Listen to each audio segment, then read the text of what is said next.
যত তুফান আসুক না কেন, যত জলোচ্ছ্বাস আসুক না কেন, যত তুফান আসুক না কেন, সব কিছুকে মোকাবেলা করে পাহাড় যেমন তার আপন জায়গায় অটল এবং অবিচল থাকে। হে ইমানদার, তোমার জীবনে বিধানদাতা একমাত্র কে? সুতরাং তুমি যদি আল্লাহকে একমাত্র বিধানদাতা বলে মেনে থাকো, তুমি যদি একমাত্র আল্লাহকে বিধানদাতা হিসেবে বিশ্বাস করে থাকো, এবার তুমি পাহাড়ের মতো অটল হয়ে যাও। দেখবে সমস্ত তুফান তোমার সঙ্গে বাড়ি খেয়ে খানখান হয়ে যাবে, সমস্ত জলোচ্ছ্বাস তোমার কাছে এসে সারেন্ডার করতে বাধ্য হবে। দিন শেষে পাহাড় যেমন তার আপন জায়গায় মাথা উঁচু করে দাঁড়িয়ে থাকে, দিন শেষে সচ্চা ইমানদার মাথা উঁচু করে দাঁড়িয়ে থাকে, সমস্ত মুনাফিক বেঈমান পানের পানিতে ভেসে যায়। কারণ আল্লাহ পাক রব্বুল আলামিন মৃত্যুর আগে সর্বপ্রথম মানুষের যে অঙ্গটাকে অকার্যকর করে দেন সেটা হলো মানুষের বাক শক্তি, কথা বলার শক্তি আল্লাহ রহিত করে দেন। তখন মানুষ চোখ দিয়ে দেখতে পারে ফেরেশতাদেরকে, কান দিয়ে শুনতে পারে ফেরেশতাদের কথা, সব কিছু অনুভব করতে পারে, মাথা দিয়ে চিন্তা করতে পারে যে আমার জন্য কি বিশাল সুসংবাদ আগমন করলো, কিন্তু মুখ দিয়ে দুনিয়া মানুষের কাছে বলে দিতে পারে না। আল্লাহ পাক রব্বুল আলামিন সর্বপ্রথম মানুষের মৃত্যুর প্রতিক্রিয়া তৈরি করেন তার কথা বলার শক্তির উপর। তো এই ধরনের একটা সুসংবাদ নিয়ে আসে, তাদের কাছে আসে এক শ্রেণীর মানুষের কাছে যাদের মধ্যে দুটি বৈশিষ্ট্য থাকে। কয় বৈশিষ্ট্য? দুটি বৈশিষ্ট্য। এক নম্বর বৈশিষ্ট্য হলো ইন্নাল্লাযীনা ক্বালু রাব্বুনাল্লাহ, যারা এই কথা স্পষ্ট ভাষায় ঘোষণা করবে, যারা অকপটে বলবে, যারা পরিষ্কার সাফ সাফ বলে দিবে আমাদের রব হলেন একমাত্র কে? আল্লাহর রুবুবিয়্যতের ঘোষণা দিবে। এটা হলো তাদের প্রথম বৈশিষ্ট্য। তাদের দ্বিতীয় বৈশিষ্ট্য হলো সুম্মাস্তাকামু, এক আল্লাহ পাক রব্বুল আলামিনের রুবুবিয়্যতের ঘোষণা দেওয়ার পর, আল্লাহর রুবুবিয়্যতের উপর ঈমান আনার পর সুম্মাস্তাকামু, তারা সেই ঘোষণার উপর, সেই ঈমানের উপর তারা ইস্তেকামতের সাথে অটল এবং অবিচল থাকবে। তারা কি থাকবে? অটল থাকবে, অবিচল থাকবে। এই হলো দুটো বৈশিষ্ট্য। এক নম্বর বৈশিষ্ট্য হলো রব বলবে কাকে? জোরে কারো রব বলবে কাকে? আল্লাহকে রব বলার পর তাদের ঈমানের অবস্থা হবে কেমন? কচু পাতার পানির মতো। জোরে বলেন, কচু পাতার পানির মতো। কচু পাতার পানি কেমন হয়? কচু পাতার উপর যখন পানি পড়ে দেখবেন সেই পানির ফোঁটাটা দেখতে খুব সুন্দর লাগে, নয়নাভিরাম দৃশ্য, দেখতে সুন্দর দেখা যায়। পানি একটা মুক্তার মতো গোলাকার একটা বৃত্তের মতো সেটা ঘুরতে থাকে, নামতে থাকে, সেই পানিটা খুব চমৎকার দৃশ্য দেখা যায়, দেখতে সুন্দর লাগে, দেখতে চমৎকার লাগে। কিন্তু কচু পাতার উপর যে পানিটা থাকে, কচু পাতার উপরে যদি সামান্য একটু ধাক্কা লাগে, সামান্য একটু বাতাসের ঝাপটা যদি লাগে, কচু পাতাটা যদি একটু নড়ে উঠে, তাহলে সেই সুন্দর পানির ফোঁটাটা, সেই পানিটা আর কচু পাতার উপর স্থির থাকতে পারে না, মুহূর্তের মধ্যে সেটা মাটিতে পড়ে যায়। তখন আর সেই সৌন্দর্য থাকে না, তার সেই চমৎকারিত্ব থাকে না, বরং সেই পানির অস্তিত্বই আর খুঁজে পাওয়া যায় না। তাহলে শুধু আল্লাহর উপর ঈমান আনলেই চলবে না। আল্লাহর উপর ঈমান আনে অনেক মানুষ, সেই সকল মানুষের ঈমানের অবস্থা হলো কচু পাতার পানি। কচু পাতার পানিটা যেমন সামান্য একটু ধাক্কা লাগলে, বাতাসের একটু ঝাপটা লাগলে, সেই কচু পাতার পানি তার আপন অস্তিত্বকে টিকিয়ে রাখতে পারে না। বহু ঈমানদার আমরা এমন রয়েছি, ঈমান তো গ্রহণ করেছি, মুসলমান বলে নিজেকে পরিচয় দেই, মুমিন বলে নিজেকে পরিচয় দেই, কিন্তু সামান্য একটু বাতাসের ঝাপটা লাগলে, সামান্য একটু আঘাত সামান্য একটু বাধা বিপত্তি আসলেই, সামান্য একটু বিরোধী শক্তির পাল্টা হামলা আসলেই আমাদের ঈমানের অবস্থা হয় কচু পাতার পানির মতো, মুহূর্তের মধ্যে ঈমান খানা আমাদের মাটিতে ভূপাতিত হয়ে যায়। এই জন্য কচু পাতার পানির ঈমান দিয়ে কাজ হবে না, কচু পাতার পানির ঈমান দিয়ে কাজ হবে না।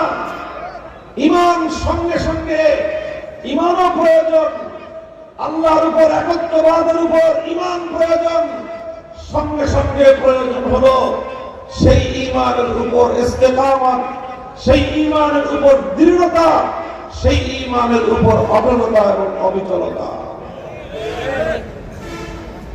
যদি কচু পাতার পানি দেখতে সুন্দর লাগে, বহু ঈমানদার আছে দেখতে সুন্দর লাগে, টুপি আছে, পাঞ্জাবি আছে, হাজি আছে, হাজি আজকে তো হাজির অভাব নাই, হাজি, তারপর ডবল হাজি, ট্রিপল হাজি, বছর বছর ওমরা, কিছু হলে এই ধরনের অনেক দান খয়রাত করে, সমাজ কল্যাণ করে, কিন্তু আল্লাহকে যে রব করেছিল, আল্লাহ সেই রুবুবিয়তের উপর তার ঈমান, এর অবস্থা হলো কচু পাতার পানির মতো। ধাক্কা লাগলে আর ঈমানের অবস্থান খুঁজে পাওয়া যায় না। যখন তার উপরে বিপদ আসে, তখন সে বিপদটাকে বড় মনে করতে থাকে। আল্লাহর উপর ঈমান, রুবুবিয়তের ইয়াকিন তার কাছে ঠুনকো মনে হয়। দুনিয়ার স্বার্থের সামনে ঈমানকে সে বিক্রি করে দেয়। দুনিয়ার স্বার্থের সামনে, দুনিয়ার টাকা পয়সার সামনে, দুনিয়ার পদ পদবীর সামনে, দুনিয়ার ক্ষমতার সামনে সে আল্লাহর উপর ঈমানকে সে প্রাধান্য দিতে পারে না, বরং দুনিয়ার সামান্য স্বার্থের কাছে সে ঈমানকে বিক্রি করে দেয়। এইরকম দুর্বল ঈমানদার দিয়ে হবে না, এই সকল কচু পাতার ঈমান দিয়ে হবে না। একটা বিপ্লব আসবে, সারা দুনিয়াতে ইসলামের একটা বিপ্লব আসবে। চারিদিকে সেই বিপ্লবের পূর্বাভাস দেখা যাচ্ছে। প্রতিদিন প্রত্যুষে যখন সূর্য উদিত হয়, সূর্য ওঠার আগ দিয়ে সুবহে সাদেকের সময় পূর্ব দিগন্তে আকাশ প্রতিভাত হয়ে যায়, ফর্সা হয়ে ওঠে। আকাশে সূর্য ওঠার ঘণ্টাখানিক আগে থেকে সূর্যের আগমনী বার্তা পাওয়া যায়। হে তরুণ যুবক, হে চক্ষুষ্মান ব্যক্তিরা, তাকিয়ে দেখো আজ বাংলার ৫৫,০০০ বর্গ মাইলের দিকে, তাকিয়ে দেখো হিন্দুকুশ ওই পর্বতের দিকে, তাকিয়ে দেখো আরব বিশ্বের দিকে, পৃথিবীর দিকে দিকে আজ নতুন আগমনী সূর্যের আগমনী বার্তা পাওয়া যাচ্ছে। নতুন সূর্যোদয় হবে, আগামীর বিশ্ব হবে ইসলামের বিশ্ব।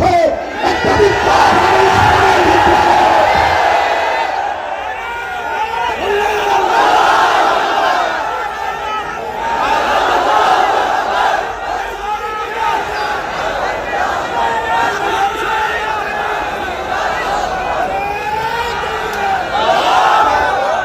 একটা বিপ্লব আসবে, ইসলামের বিপ্লব।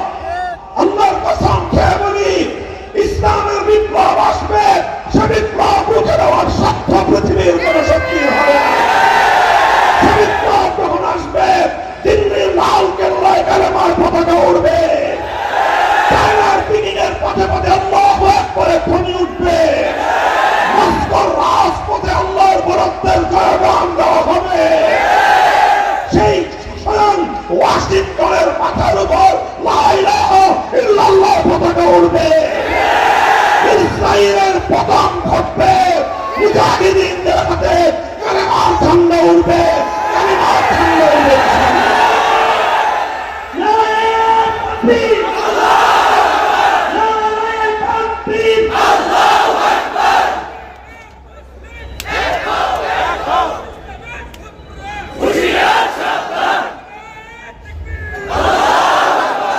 ইনশাআল্লাহ বিপ্লব আসবে, সন্দেহের কোনো অবকাশ নাই।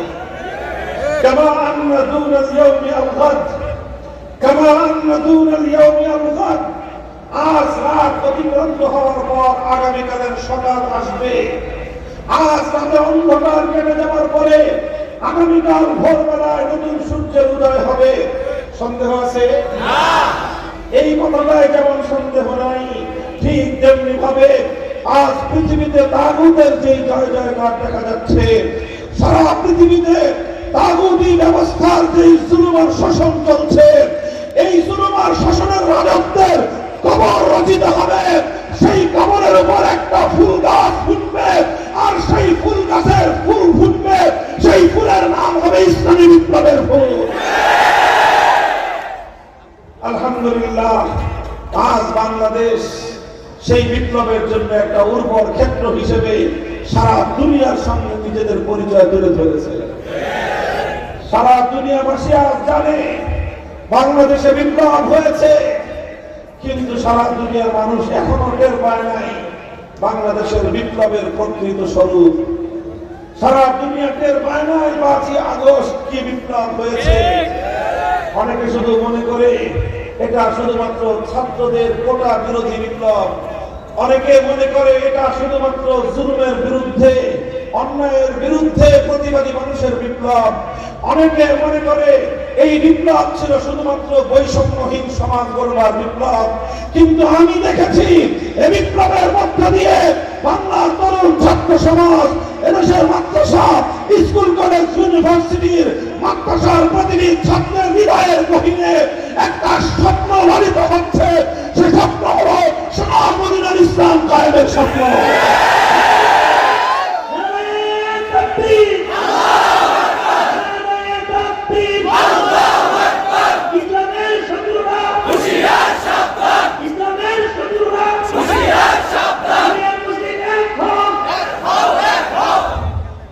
মুহতারাম হাজিরিন, কথা দীর্ঘ বলব না। আল্লাহর পয়গম্বর মুহাম্মদ আরবি সাল্লাল্লাহু আলাইহি ওয়াসাল্লাম ওয়া হুয়া আস-সাদিকুল মাসদুক, আস-সাদিকুল মাসদুক। আসমান পায়ের নিচে আসতে পারে, জমিন মাথার উপরে উঠতে পারে, সূর্য পশ্চিম দিগন্তে উদিত হতে পারে, পূর্ব দিগন্তে অস্তমিত হতে পারে, আমার নবীর দুই ঠোঁট দিয়ে উচ্চারিত কোন কথা মিথ্যা হতে পারে না। সে নবী বলেছেন, লা তাযালু তাইফাতুম মিন উম্মতি মানসুরিন আলাল হক লা ইয়াদুররুহুম মান খাযালাহুম আও ক্বালা খালাফাহুম হাত্তা ইয়াতি আমরুল্লাহ। আল্লাহর পয়গম্বর বলেছেন, আমার দ্বীনের ঝান্ডা নিয়ে একদল চলবে, পথ চলবে, পৃথিবীর কোন শক্তি তাদেরকে দমন করতে পারবে না। অন্য হাদিসে আল্লাহ রাসূল সাল্লাল্লাহু আলাইহি ওয়াসাল্লাম বলেছেন, লা ইয়াবকা ফিল আরদি বাইতু মাদারিন ওয়ালা ওয়াবারিন ইল্লা আদখালাহু আল্লাহুল ইসলাম ইম্মা বিইজ্জি আযীজিন ওয়া ইম্মা বিযুল্লি যালিল। এই পৃথিবীর গোটা এই ভূপৃষ্ঠের মধ্যে একটা ঘর অবশিষ্ট থাকবে না, চাই সেই ঘরটা কোনো শহর অঞ্চলের দালান কোঠা হোক, অথবা সেই ঘরটা কোনো একেবারে মরু প্রান্তিক অঞ্চলের নিভৃত কোনো পল্লীর কোনো কাঁচা টিনের অথবা মাটির ঘর হোক, ইল্লা আদখালাহুল্লাহু কালিমাতুল ইসলাম। প্রতিটি ঘরের মধ্যে আল্লাহ পাক কালিমা ইসলামকে, ইসলামের কালিমা লা ইলাহা ইল্লাল্লাহকে আল্লাহ পাক বিজয়ী বেশে প্রবেশ করাবেন। প্রতিটি ঘরের টিকির উপর ইসলামের পতাকা উড়বে, প্রতিটি ঘরের ছাদের উপর কালেমার পতাকা উড়বে। ইসলামের এক চূড়ান্ত বিজয় রুখে দেওয়ার সাধ্য পৃথিবীর কোন শক্তির নাই। আভাস বলছে সেই বিপ্লবের জাগরণ শুরু হয়ে গেছে। আলহামদুলিল্লাহ, তোমরা যদি বসে থাকো পিছিয়ে পড়বে, তোমরা বিপ্লব এগিয়ে যাবে, তোমরা পিছিয়ে যাবে। যারা কদম উঠাতে দেরি করবে তোমরা পিছিয়ে পড়বে, যারা এই বিপ্লবে শামিল হতে দেরি করবে তোমরা বঞ্চিত হবে। যারা ইসলামের এই বিজয়ের মিছিলে শামিল হতে দেরি করবে তুমি বঞ্চিত হবে। ইসলামের এই বিজয় যাত্রা সামনে এগিয়ে যাবে ইনশাআল্লাহ। তবে বিপ্লবের জন্য প্রয়োজন হলো দুটি বৈশিষ্ট্য। ইন্নাল্লাযীনা ক্বালু রাব্বুনাল্লাহ সুম্মা ইসতাকামু। অকপটে ঘোষণা করতে হবে দুনিয়ার প্রতিটি ক্ষেত্রে, প্রতিটি জায়গায় নির্ভয়ে বুক ফুলিয়ে হবে আমার আর তোমার রব হলেন কে? আল্লাহকে রব বলার মধ্যে একটা তাৎপর্যের কথা রয়েছে। আল্লাহকে রব বলা, আল্লাহর রুবুবিয়্যতের ঘোষণা দেওয়া, এটা কিন্তু সাধারণ এবং মামুলি কোনো বিষয় নয়। আল্লাহকে রব বলার কথা বলা হয়েছে। আল্লাহর রুবুবিয়্যতের শিক্ষাটা আল্লাহ পাক রব্বুল আলামিন মুমিন বান্দাদেরকে অনেক গুরুত্বের সঙ্গে শিক্ষাটা দিয়েছেন। অনেক গুরুত্বের সঙ্গে শিক্ষাটা আল্লাহ পাক দিয়েছেন এবং এই শিক্ষাটার এতটাই তাৎপর্য রয়েছে, শুধু একটা বিষয় আপনারা লক্ষ্য করলেই বুঝতে পারবেন। আল্লাহর কোরআনের সর্বপ্রথম সূরার নাম কি? 114 খানা সূরার মধ্যে প্রথম সূরার নাম কি? আযামুস সূরাতিন ফিল কুরআন। কোরআনে পাকের মধ্যে সবচেয়ে মহৎ সূরা, সবচেয়ে দামি সূরা, সবচেয়ে গুরুত্বপূর্ণ সূরা, এই সূরাটার নাম হলো সূরাতুল ফাতিহা। এই সূরার আরেকটা নাম হলো উম্মুল কুরআন। এই সূরা ফাতিহাটাই হলো কোরআন পাকের মূল। সূরা ফাতিহাকে আরেক নাম বলা হয়েছে, এটা হলো কোরআন পাকের সারনির্যাস, এটা হলো কোরআন পাকের মূল, এটা হলো কোরআন পাকের শিকড়। এই সূরা ফাতিহার মধ্যে 7টি আয়াত রয়েছে। সূরা ফাতিহাকে যে আয়াতের দ্বারা আমার আল্লাহ পাক রব্বুল আলামিন শুরু করেছেন, সর্বপ্রথম আয়াতের মধ্যেই আমার আল্লাহ পাক রব্বুল আলামিন তার বান্দাদেরকে রুবুবিয়্যতের শিক্ষা দিয়েছেন। আমার আল্লাহ বলছেন আলহামদুলিল্লাহি রাব্বিল আলামিন। জগৎ সমূহের রবকে আল্লাহ। চিৎকার করে বলেন, জগৎ সমূহের রবকে আল্লাহ। আসমানের রবকে আল্লাহ। জমিনের রবকে আল্লাহ। আকাশ বাতাস সমুদ্রের রবকে আল্লাহ। বঙ্গভবনের রবকে আল্লাহ। সংসদ ভবনের রবকে আল্লাহ। আওয়ামী লীগের অফিসের রবকে আল্লাহ। বিএনপির অফিসের রবকে আল্লাহ। কুল কায়নাতের একমাত্র রবকে আল্লাহ। আলহামদুলিল্লাহি রাব্বিল আলামিন। যতগুলো জগৎ রয়েছে সবগুলো জগতের একমাত্র রবের নাম কি? আল্লাহ। শিক্ষাটা আল্লাহ দিলেন, শুরুতেই রুবুবিয়্যতের শিক্ষা দিলেন। যখন কোরআনে পাক সমাপ্ত হচ্ছে, সর্বশেষ সূরার নাম হলো সূরাতুন নাস। এই সূরাটা যখন শুরু হচ্ছে, এই সূরার প্রথম আয়াতের মধ্যে আল্লাহ পাক ওই শিক্ষাটাকে আবার পুনরাবৃত্তি করবেন। কুল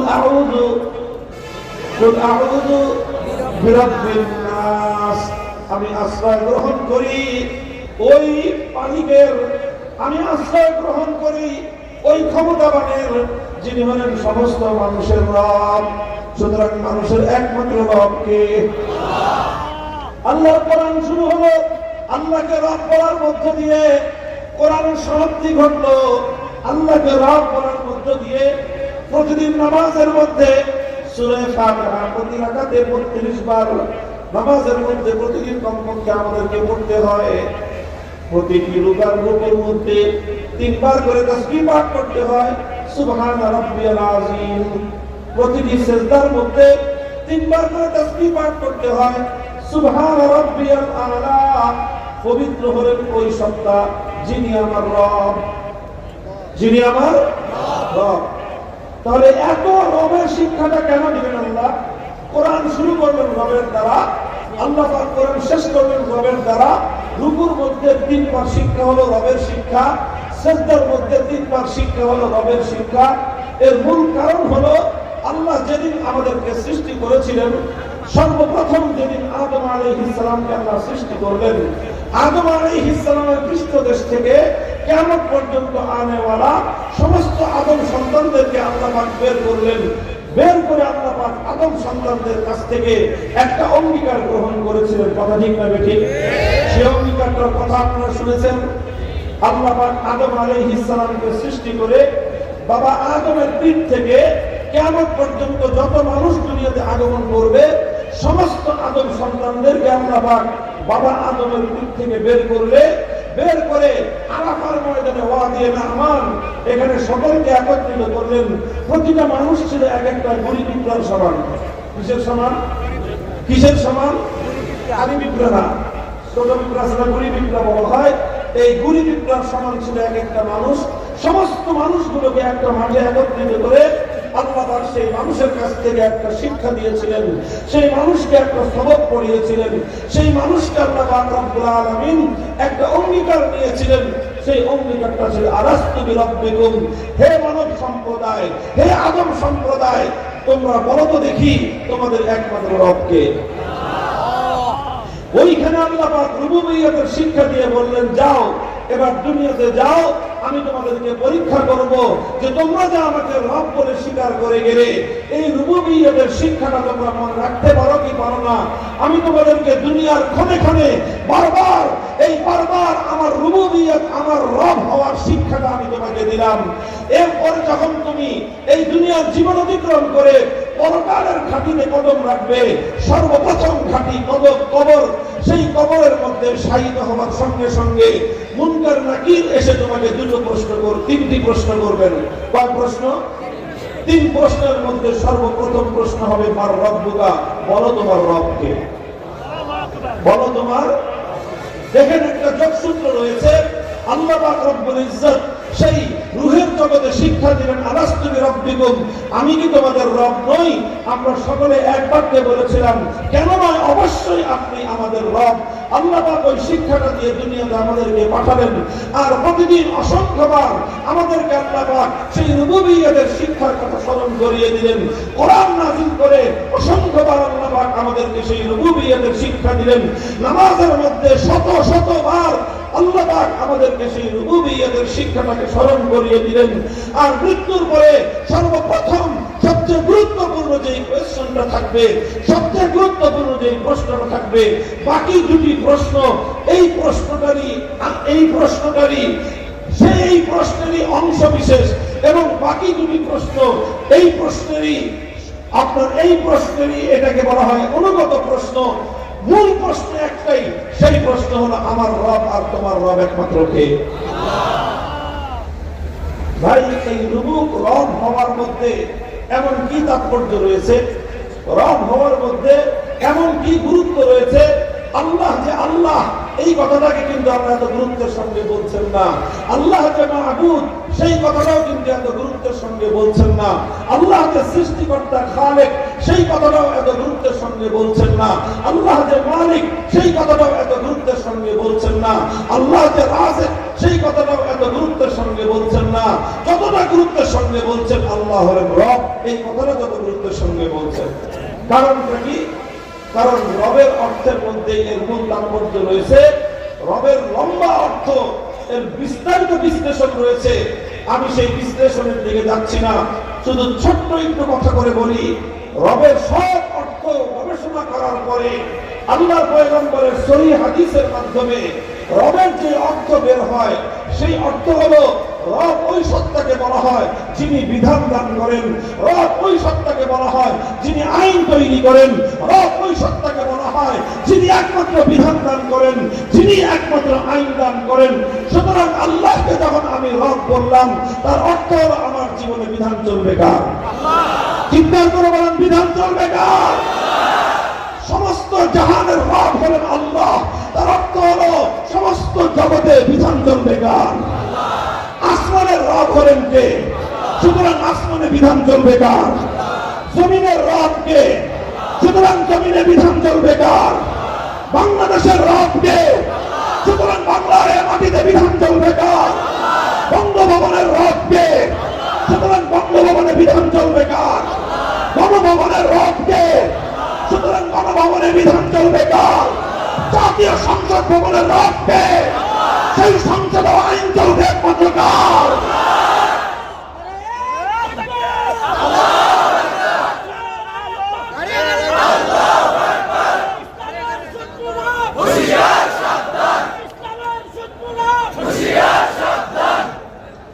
বুঝা গেল ব্যাপারটা?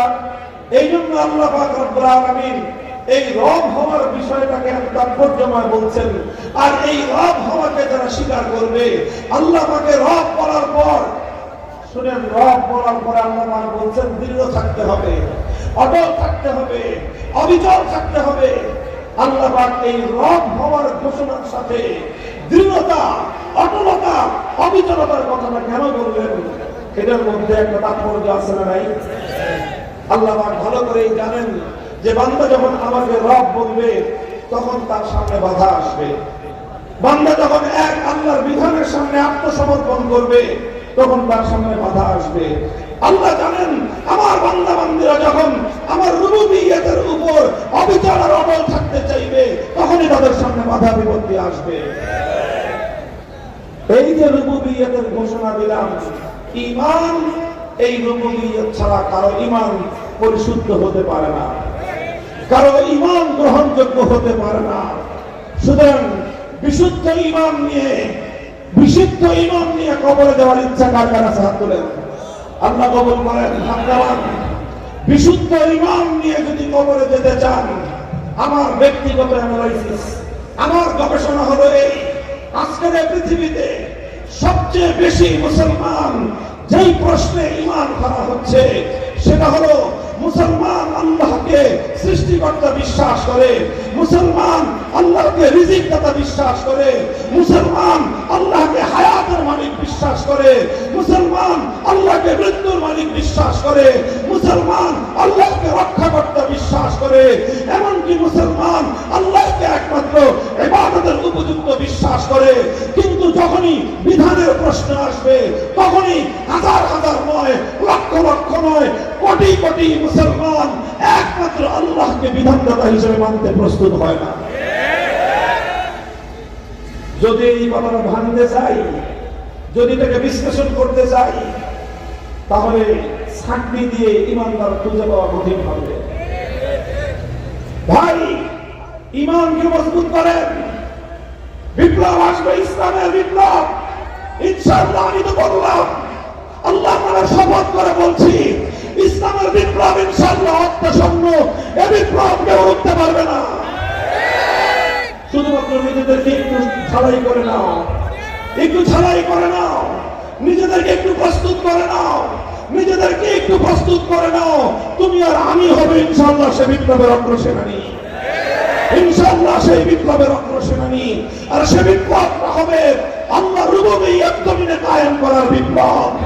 সে বিপ্লব হবে মানব প্রজিত সমস্ত তন্ত্র মন্ত্রকে বঙ্গোপসাগরে ভাসিয়ে দিয়ে এক আল্লাহর বিধান দ্বারা আল্লাহর জমিনকে শাসন করার বিপ্লব। কোন তন্ত্র মন্ত্র দিয়ে মানবতার মুক্তি আসবে না। মুক্তি যদি চাও, যদি শান্তি চাও, নিরাপত্তা চাও, জাতি ধর্ম বর্ণ নির্বিশেষে বিশ্ব মানবতার একমাত্র মুক্তির পথ হলো আল্লাহর বিধান।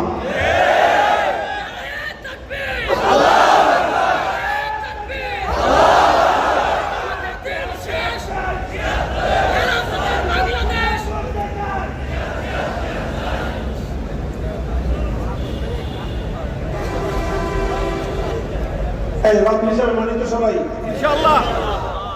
কিসের মতো? কচু পাতার পানির মতো? তাহলে কিসের মতো? বলেন পাহাড়ের মতো। বলেন পাহাড়ের মতো।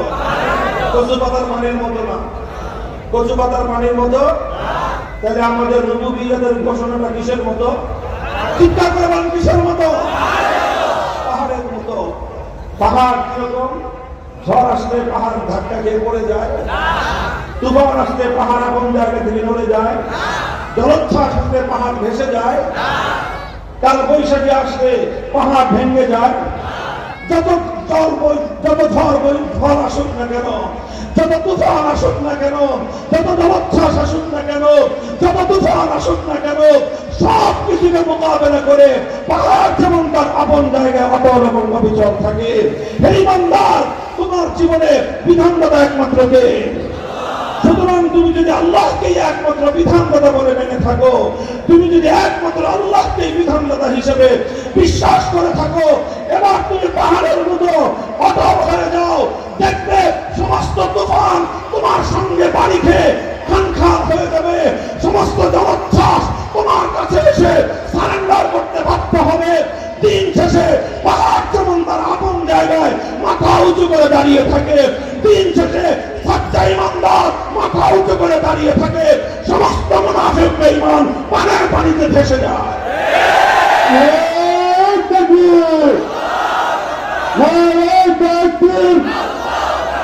He shall must জন্য